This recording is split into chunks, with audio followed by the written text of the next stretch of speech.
Okay, here is the stuff that you're going to need for this project. I went with a 5-inch round. It's a needle stitching hoop, which you can get at any craft stores like Michael's or whatever. And then a pair of nylons. Doesn't matter really which color. I got the natural skin color. And then some heavy duty wire. Walmart had this with a nice blue coating on it. For $3.50. The tools you're going to need is a pair of scissors and a pair of pliers to cut the wire and twist it on your hoop and on your mic stand. And then anyways, here we go. Okay, so what I did is I just took my wire and I just cut it off at what length I thought I would need, because I figured I could shorten it or whatever later. And then you just take your needle hoop and undo the screw and take the center out because it's 2 pieces, like so. And I noticed that my inner hoop was a little rough. It was wanting to snag on the nylons when I was putting this together. You may want to check yours. I had to sand mine off all around all the edges a little bit just to kind of smoothen it out a little bit. It made it much easier to the nylons to go over. And then what you want to do is just take your nylons out and unfold them.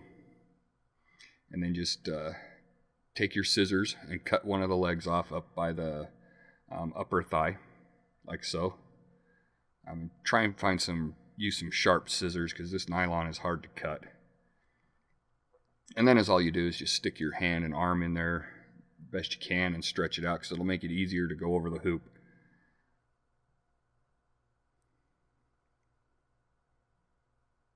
Just kind of do it like so.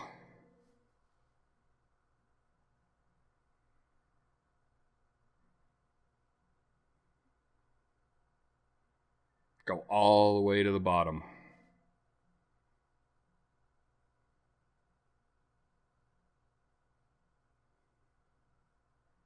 Oh, you gotta love the cat's help.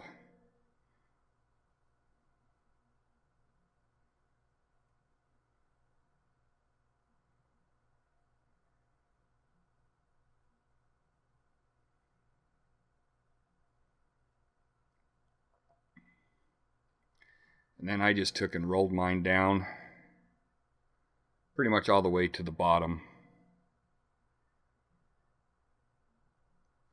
And then just took and stretched it over the hoop.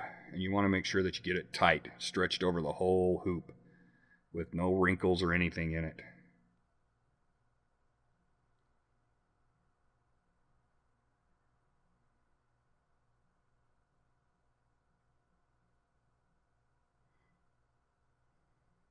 And then you just take and stick it back into the main hoop.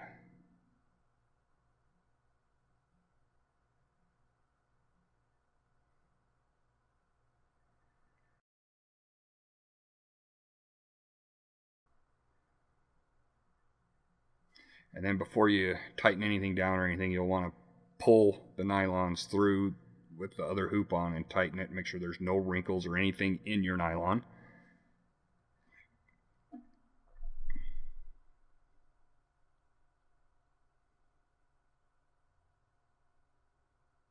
And then what I ended up doing, I trimmed off the excess nylon, and then I took a toothpick, loosened up the outer ring, and then I stuffed and stretched it and stuffed the remaining cut edges down in between so that it would be as tight as I could get it.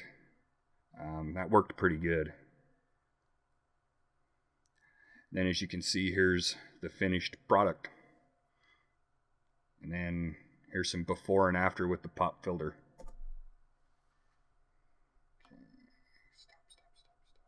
Without the pop filter, P, B, T, T, B, P. And then with the pop filter, P, B, T, T, B, P.